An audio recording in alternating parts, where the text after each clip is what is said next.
नमस्कार, मैं हूं पंकज सिंह जाडेजा। हमारा उद्देश्य है राष्ट्र से स्नेह, राष्ट्र का सम्मान। अब देखते हैं आज की दिन भर की टॉप हेडलाइन।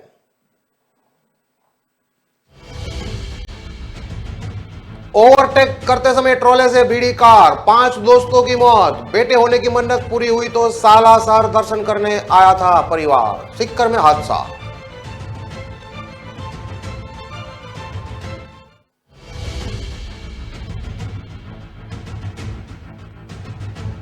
दिव्या डील करती रही, नशा कारोबार फैलता गया। सबसे बड़े माफिया की 6 फर्जी कंपनियां, नशीली गोलियां इंजेक्शन राजस्थान भर में पहुंचाया।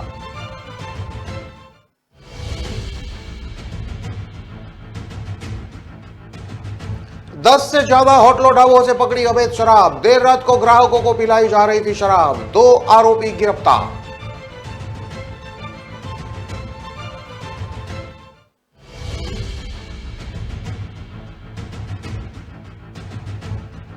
जयपुर में इंस्टाग्राम फ्रेंड ने किया युवती से रेप। मिलने के बहाने बुलाकर किया दुष्कर्म, अश्लील फोटो से किया ब्लैकमेल।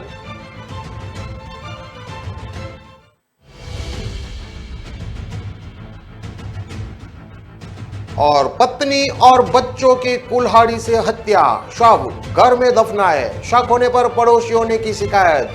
1.5 महीने बाद हुआ खुलासा।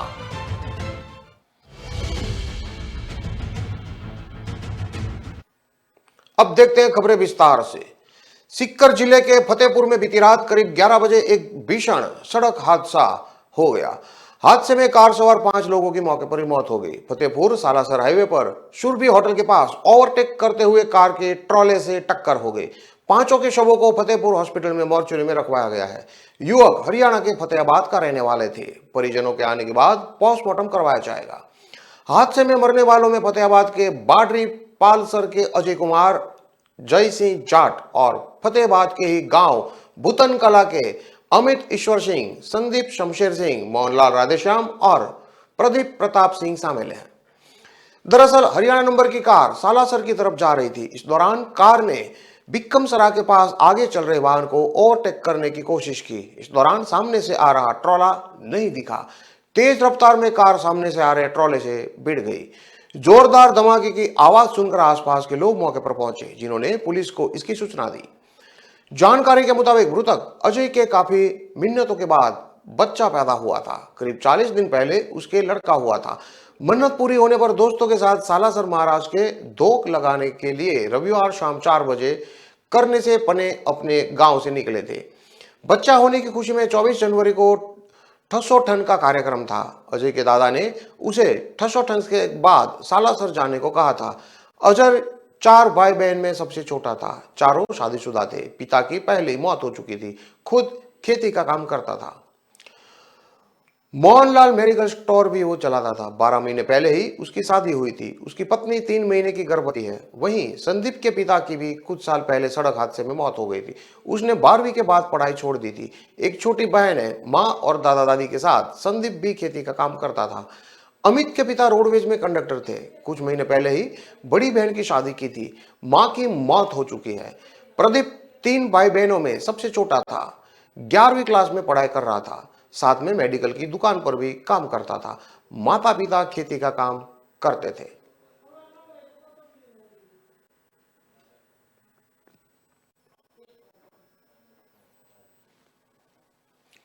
2 करोड़ रुपए की घूस कांड में पकड़ी गई एसओजी की एएसपी दिव्या मित्तल को जिस ड्रग नेटवर्क को एक्सपोज करना था, वो खास मेहरबानियों के चलते फलता फूलता रहा।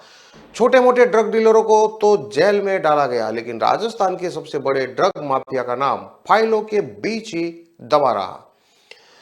2021 में पकड़ी गई 16 करोड़ रुपए की नशीली दवाइयों की जांच एसओजी की एएसपी दिव्या मित्तल के अंडर में ही थी। तब दिव्या ने प्रदेश भर में ड्रग रैकेट से जुड़े 27 मुकदमों की फाइल खंगाली। इस जांच में दिव्या मित्तल को पता चल चुका था कि राजस्थान में मेडिकल नशे का नेटवर्क चलने वाला एक मास्टरमाइंड है, सुशील करनानी। उस पर आज तक शिकंजा नहीं कसा गया था। सुशील करनानी की कुंडली खंगालने के लिए मीडिया ने पड़ताल शुरू की। उन 27 मुकदमों की जांच करने वाले पुलिस एसओजी के अफसरों से बात की तो राजस्थान में फैले ड्रग माफिया नेटवर्क का वो काला सच सामने आया जो बेहद खौफनाक है। वर्ष 2021 और मई महीना राजस्थान पुलिस ने जयपुर और अजमेर में 3 कार्रवाई करके 16 करोड़ की नशीली दवाइयां जब्त की थी। जब जांच एसओजी के पास पहुंची तो वह भी दंग रह गई। महज जनवरी से मई महीने तक 5 महीनों में ही नशीली दवाइयों के 27 से ज्यादा मामले दर्ज हो रखे थे। हर मामले में एक ही शख्स का नाम बार बार सामने आ रहा था, वो था सुशील करनानी, जिसने कभी जेल में बैठकर नेटवर्क की प्लानिंग की और राजस्थान में मेडिकल नशे का सबसे बड़ा सौदागर बन बैठा। इस ड्रग माफिया सुशील करनानी प्रतिबंधित दवाइयों को फैक्ट्री से मेडिकल स्टोर तक पहुंचाने के लिए अपने ड्राइवर, नौकर, मजदूरों के नाम पर कंपनी बनाकर ड्रग लाइसेंस लेता था। फिर उसी फर्म से प्रतिबंधित दवाइयों को पूरे राजस्थान और यूपी में सप्लाई करता था। प्रदेश के हर जिले में फर्जी फर्म बनाकर उसने अपने डिस्ट्रीब्यूटर्स बना रखे थे। सुशील करनानी का नेटवर्क इतना खतरनाक है कि पकड़े जाने के डर से मर्डर तक करवा चुका है। एनसीबी यानी कि नेशनल नारकोटिक ब्यूरो और सीएनबी यानी कि सेंट्रल नारकोटिक ब्यूरो को फर्जी फर्म के मालिक का नाम पता लगने पर गिरोह ने अपने नौकर की भरतपुर में हत्या करवा दी थी, ताकि वो नारकोटिक्स के आगे अपना मुंह ना खोल दे। बीकानेर के नोखा निवासी सुशील छगनलाल करनाली ने स्कूल और कॉलेज की पढ़ाई जोधपुर से की थी। इसके बाद उसने बीकानेर में ही मेडिकल की दुकान पर कई सालों तक काम किया, जहां नशे के एडिक्ट युवक बिना डॉक्टर की पर्ची के नशीली दवाइयां खरीदने आते थे। यहां सुशील को नशीली दवाइयों की बिक्री में मुनाफे का खेल समझ में आया। सुशील ने भी नशीली दवाइयां बेचने के धंधे में पैर जमाने की सोची। करीब 15 साल पहले उसने अपने परिवार को सेफ रखने के लिए बीकानेर से नागालैंड शिफ्ट करवाया। सुशील भी कुछ समय असम के जोरहट जिले और नागालैंड में रहा। वहां रहकर उसने दवाइयां बनाने वाली कंपनियों से मेडिकल शॉप तक सप्लाई होने वाली शेड्यूल एच ड्रग के पूरे सिस्टम को समझा। कुछ समय अपने परिवार के साथ रहने के बाद सुशील 2014 में जयपुर आ गया। यहाँ उसने अपने कॉलेज के साथी रहे कमलदीप मौर्य के साथ मेडिकल की दुकान खोली। लेकिन इस दौरान मालवीय नगर थाना पुलिस ने उसे नशीली दवाइयां बेचने के मामले में गिरफ्तार कर लिया था। दिसंबर 2015 से जनवरी 2020 तक सुशील जेल में रहा। इस दौरान सुशील को समझ में आ गया था कि वह खुद के नाम से मेडिकल दुकान या फर्म बनाकर प्रतिबंधित दवाइयां बेचेगा तो फिर से पकड़ा जाएगा। सुशील ने पैसिफिक फार्मास्यूटिकल और बायोमैक्चर फार्मास्यूटिकल एक ही नाम की दूसरी फर्म नाम से 2 फर्म बनाई। इनमें पैसिफिक फार्मास्यूटिकल बीकानेर के प्रशांत पारिक नाम से बनाई। आज सबसे ज्यादा ड्रग सप्लाई इन्हीं 2 फर्मों से होती है। ड्रग के इस रैकेट को पूरे राजस्थान में चलाने के लिए सुशील ने अपने पुराने दोस्तों को साथ मिलाया। फिर उनकी बदौलत राजस्थान के 33 जिलों के साथ साथ उत्तर प्रदेश के कुछ जिलों में नशीली दवाइयों को बेचने का नेटवर्क खड़ा किया। ड्रग माफिया सुशील करनानी कॉलेज की पढ़ाई के समय जोधपुर रहा था। वहां उसकी दोस्ती कमलदीप मौर्य, पुनाराम मौर्य से हुई थी। नागौर के गोटन निवासी कमलदीप मौर्य भी मेडिकल की दुकान पर काम करता था। इसके बाद दोनों ने पार्टनरशिप में ड्रग सप्लाई का पूरे नेटवर्क राजस्थान में बनाने का प्लान बनाया था। कमलदीप मौर्य ने अपने नेटवर्क में धीरज खंडेलवाल को भी साथ मिला लिया था। फिर धीरज खंडेलवाल की मेडिकल शॉप महादेव फार्मा पर काम करने वाले मनीष परिहार और बंटी चौधरी के नाम पर 2 फर्में बनाई। सुशील करनानी ने महज 6 सालों में राजस्थान और उत्तर प्रदेश में नशीली दवाइयां सप्लाई का नेटवर्क खड़ा किया था। उसके जाल में फंसे सैकड़ों युवा और मेडिकल स्टोर संचालक नशा बेचते हुए पकड़े गए। लाखों युवा नशे की जद में आए, लेकिन खुद सुशील बेशुमार दौलत का मालिक बनता गया। उसने करोड़ों रुपये कमाए और ऐशो आराम के लिए आसाम में कई जगह पर संपत्तियां खरीदी। मामले में उसका नाम आने के बाद 2020 से ही वह फरार चल रहा है। उसके असम, नागालैंड और राजस्थान में अलग अलग ठिकाने होने के कारण टीम उसे अभी तक गिरफ्तार नहीं कर पाई है।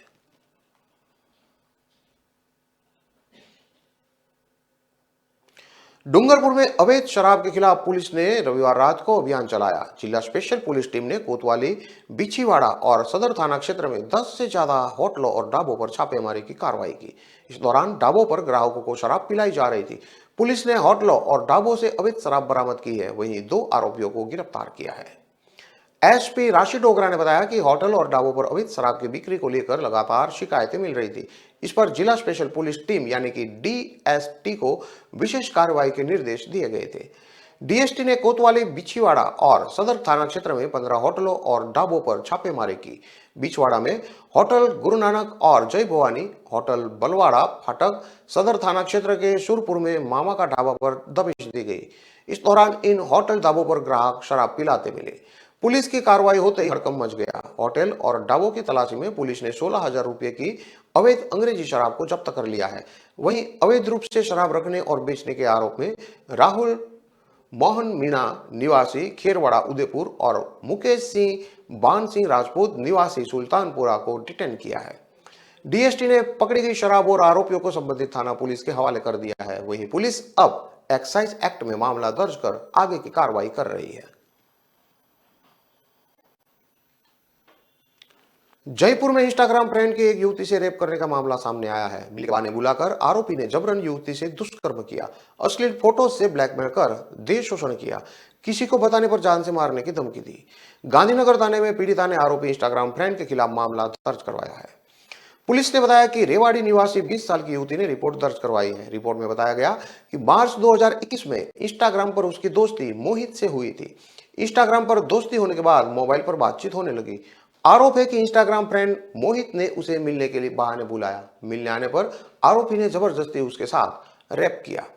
इसी दौरान उसकी अश्लील फोटो मोबाइल में खींच ली। किसी को बताने पर जान से मारने की धमकी भी दी। अश्लील फोटोज को वायरल करने की धमकी देकर देह शोषण करता रहा। ब्लैकमेलिंग से परेशान पीड़िता ने रविवार शाम गांधीनगर थाने में आरोपी के खिलाफ मामला दर्ज करवाया है। पीड़िता की शिकायत पर पुलिस ने रिपोर्ट दर्ज करके जांच शुरू कर दी है।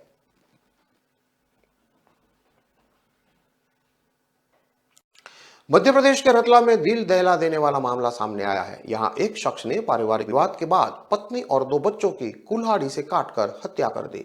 तीनों के शव घर के बरामदे में ही दफना दिए। पड़ोसियों ने शक होने पर पुलिस को शिकायत कर दी। इसके बाद इस हत्याकांड का खुलासा हो सका।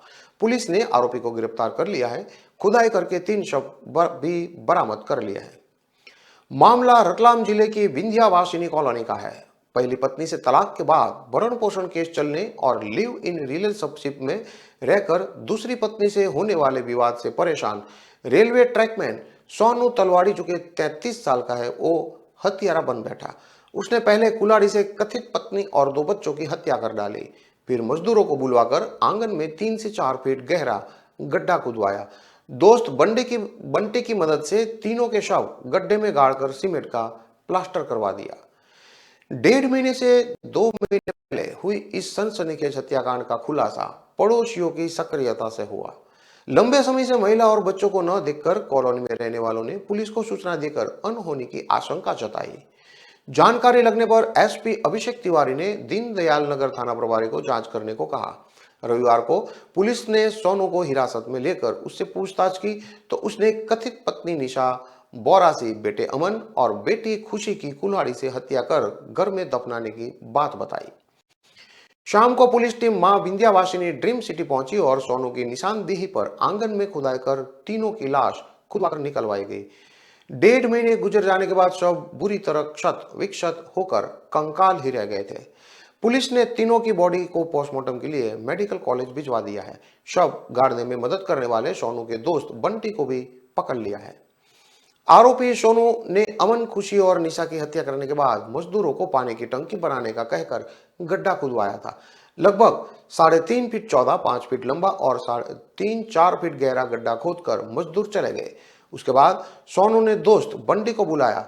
दोनों ने तीनों के शव को गड्ढे में लिटाकर मिट्टी डालकर दफना दिया। ऊपर से सीमेंट का प्लास्टर कर दिया।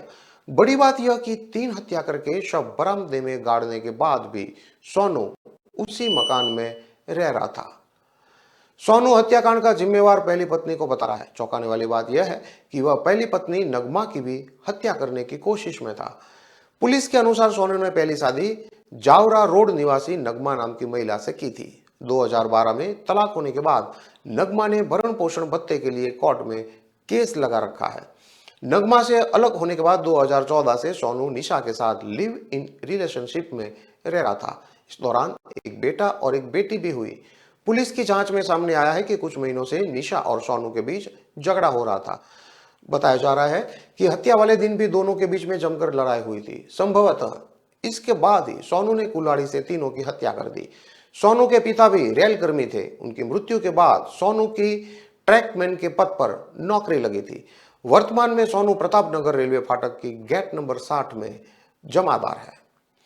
आरोपी सोनू और उसके दोस्त ने दृश्यम फिल्म की तरह शव को गायब कर देने की प्लानिंग की थी। शवों को दफनाने के बाद आरोपी नौकरी पर जाने लगा। वह अकेला ही घर पर रह रहा था। घर के आसपास मकान नहीं बने होने का फायदा भी आरोपी को मिला। पुलिस पूछताछ में शुरुआत में आरोपी पत्नी निशा से झगड़ा होने और बच्चों को लेकर कहीं चले जाने की बात कहता रहा। सख्ती करने पर वह टूट गया। प्रारंभिक पूछताछ में आरोपी सोनू ने बताया कि वह पारिवारिक कलह से परेशान हो चुका था।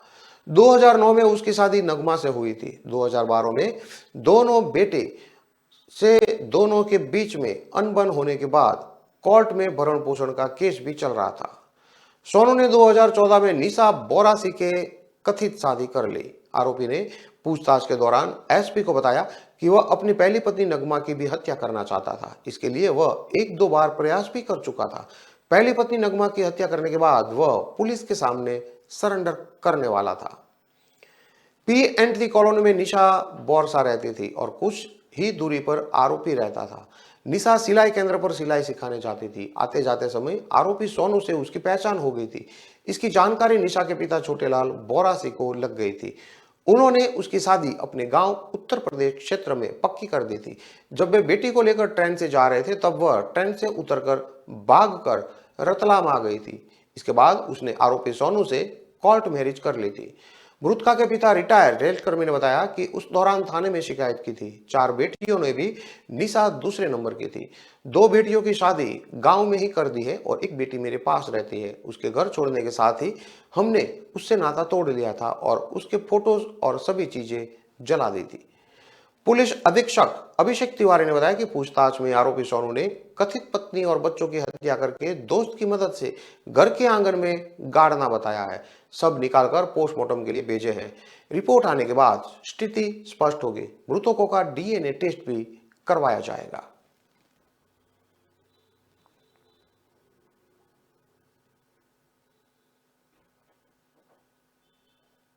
खबरों में लेते हैं अब एक छोटा सा विराम।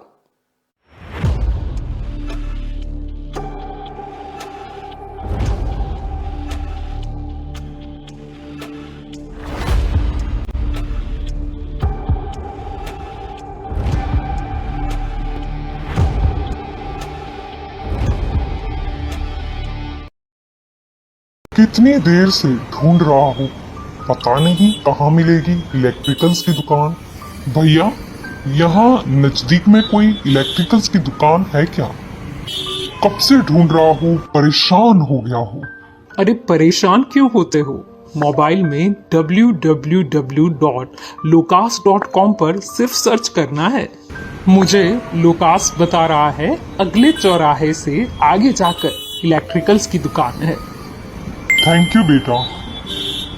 अब इधर उधर मत घूमो, सिर्फ सर्च करो www.locas.com पर।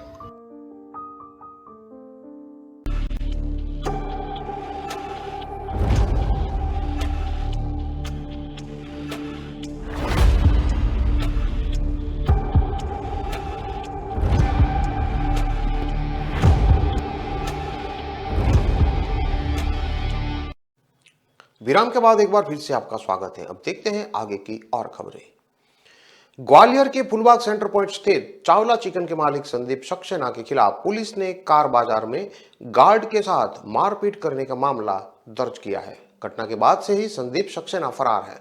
पुलिस उसकी तलाश में छापेमारी कर रही है। यह पूरी घटना पास की दुकान में लगे सीसीटीवी कैमरे में भी कैद हो गई है, जो पुलिस ने बतौर साक्ष्य जमा कर ली है। हालांकि संचालक संदीप सक्सेना को इस बात का एहसास नहीं होगा कि उसकी करतूत सीसीटीवी में कैद हो रही है, इसलिए वह गार्ड को जाते समय धमकाते हुए कहा कि वह पुलिस में रिपोर्ट करने से भूल से भी नहीं जाए। चावला चिकन शॉप के मालिक द्वारा मारपीट का शिकार हुआ गार्ड ने पुलिस को पूछताछ में बताया कि वह कार बाजार का गार्ड है। रात 9 बजे ड्यूटी पर पहुंचा था। रात घर आने पर अलाव ताप रहा था। तभी रात करीब 12 बजे संदीप सक्सेना उसके पास आया। गाली गलौज करके लात घूसों से मारपीट करने लगा। वीडियो में साफ दिख रहा है कि चिकन शॉप संचालक ने एक लात ऐसी मारी कि फरियादी किशन लाल बाथम, जो कि 75 साल का है, वो अलाव के पास जा गिरा और कुछ अंगारे उसके शरीर पर आ गिरे। गार्ड को संदीप ने लाठी से भी पीटा। मारपीट की वजह सामने नहीं आ पाई है, पर यह अवश्य पता चलता है कि संदीप काफी शुरू में था। पड़ाव पुलिस को गार्ड ने बताया कि संदीप सक्सेना जाते जाते जान से मारने की धमकी भी दे गया। अब पुलिस संदीप सक्सेना की तलाश कर रही है। पड़ाव थाना प्रभारी प्रवीण आष्ठाना का कहना है कि पुलबाग के पास गार्ड की नौकरी करने वाले गार्ड को चावला चिकन शॉप के मालिक द्वारा मारपीट करने का एक वीडियो सामने आया है। गार्ड की शिकायत पर मामला दर्ज कर लिया है। आरोपी संचालक की तलाश की जा रही है। जल्द ही उसे हिरासत में ले लिया जाएगा।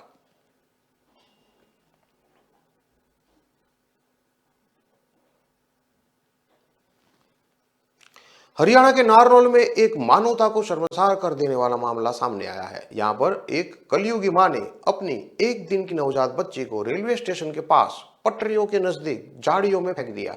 वहां से आने जाने वाले लोगों ने बच्ची का शव देखा तो इसकी सूचना रेलवे पुलिस को दी, जिसके बाद रेलवे पुलिस ने शव को कब्जे में लेकर पोस्टमार्टम के लिए नागरिक अस्पताल में रखवा दिया। राजकीय रेलवे पुलिस को सूचना मिली थी कि नागरिक अस्पताल के सामने पीएनबी बैंक के पीछे जाने वाले अंडरपास के ऊपर रेलवे लाइन के पास झाड़ियों में नवजात जन्मी बच्ची का शव पड़ा हुआ है। सूचना मिलने के बाद राजकीय रेलवे पुलिस के इंस्पेक्टर कैलाश चंद शर्मा मौके पर पहुंचे और उन्होंने शव को अपने कब्जे में लिया, जिसके बाद अज्ञात आरोपियों के खिलाफ मामला दर्ज कर लिया गया है। रेलवे पुलिस इस मामले की जांच में जुट गई है कि बच्चे को मारकर यहां फेंक गया या वह मरी पैदा हुई। इस एंगल की भी जांच की जा रही है कि कहीं पैदा होने के बाद बच्ची की मौत तो नहीं हुई। इसके लिए बच्ची के शव का पोस्टमार्टम कराया जा रहा है। बच्ची की लाश मिलने के मामले में पुलिस अब आसपास के इलाकों की सीसीटीवी फुटेज खंगाल रही है। शव बरादमी वाली जगह को आते जाते रास्तों पर लगे सीसीटीवी भी देखे जा रहे हैं। इसके अलावा पुलिस आसपास के अस्पतालों और गर्भवती महिलाओं का भी रिकॉर्ड खंगाल रही है।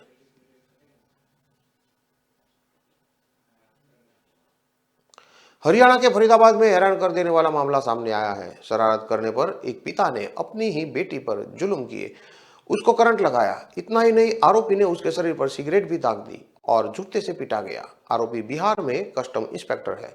सेक्टर नंबर 31 थाना पुलिस ने आरोपी पिता के खिलाफ एफआईआर दर्ज कर ली है। पुलिस के मुताबिक बिहार के जिला सीतामढ़ी के गांव बेलाही निवासी नीरज कुमार बिहार कस्टम विभाग में इंस्पेक्टर है। वह फिलहाल परिवार सहित बिहार से फरीदाबाद के सेक्टर नंबर 30 स्थित अपनी बहन के घर आया हुआ था। रविवार को उसकी 9 साल की बेटी ने घर में शरारत कर दी। इसी बात से खफा पिता ने अनुशासन के नाम पर बेटी पर जुल्म ढाते हुए करंट लगा दिया। सिगरेट से जलाने और करंट लगाने के बाद मासूम बच्ची पिता से बचकर किसी तरह पुलिस थाना पहुंच गई और पुलिस के सामने अपने पिता की करतूत को उजागर किया। साथ ही पुलिस के सामने गुहार लगाई कि वह अपने पिता के साथ नहीं रहना चाहती। पुलिस ने उसे सखी वन स्टॉप सेंटर में भेज दिया है। हालांकि कुछ समय बाद ही बच्ची को उसकी मां के पास सेक्टर नंबर 30 स्थित घर भेजा गया। आज लड़की के बयान दर्ज कराए जाएंगे। सूचना के बाद फरीदाबाद चाइल्ड लाइन की टीम भी पुलिस थाना पहुंची। पुलिस की मौजूदगी में बच्ची से पूछताछ की तो पता चला कि उसके पिता अक्सर गंदे शब्दों का इस्तेमाल करते हैं। इतना ही नहीं, उसके पैर को सिगरेट से जला दिया। बच्ची के पैर और मुंह पर चोट के निशान मिले हैं। मासूम बच्ची ने बताया कि वह पिता के साथ नहीं रहना चाहती क्योंकि पिता उसकी मां को भी प्रताड़ित करते हैं।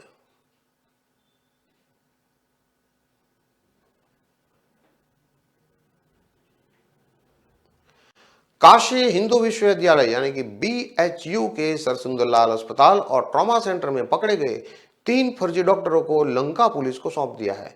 हैरानी की बात है कि इनमें इंटरपास डॉक्टरी कर रहे थे। बाकी MBBS डॉक्टर उन्हें 600 रुपये महीने देकर ड्यूटी कराते थे।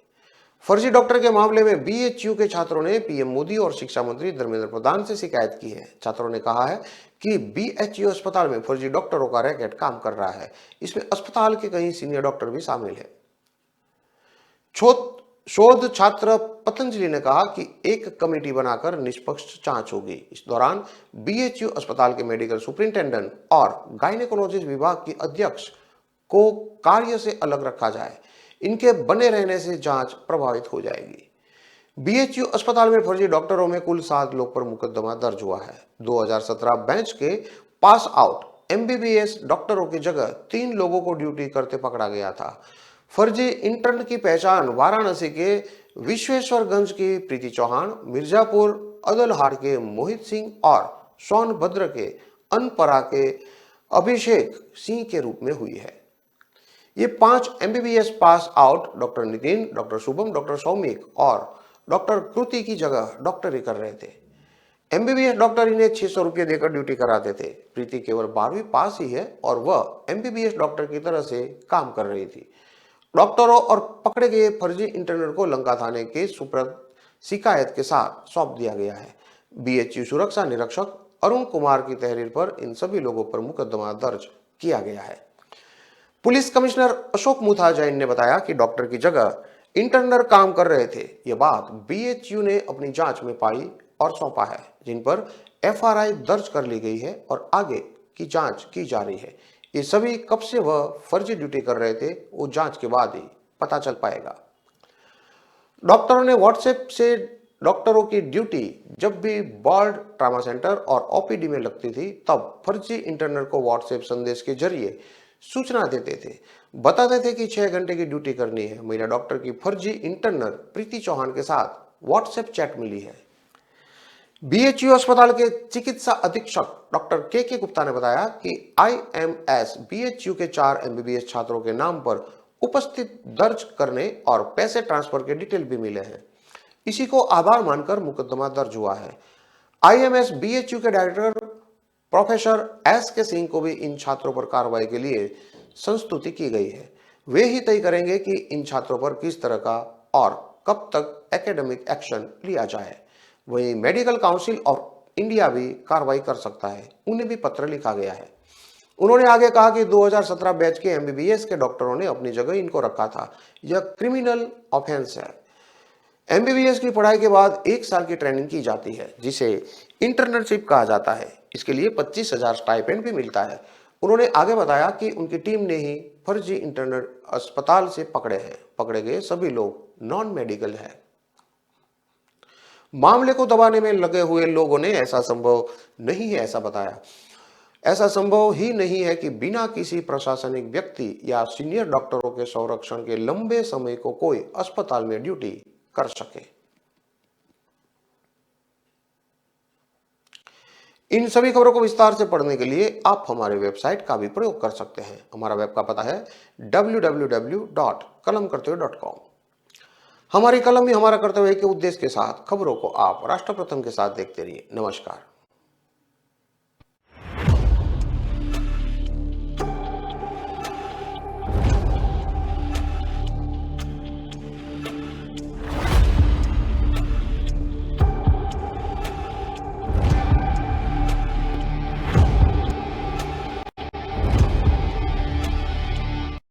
कितनी देर से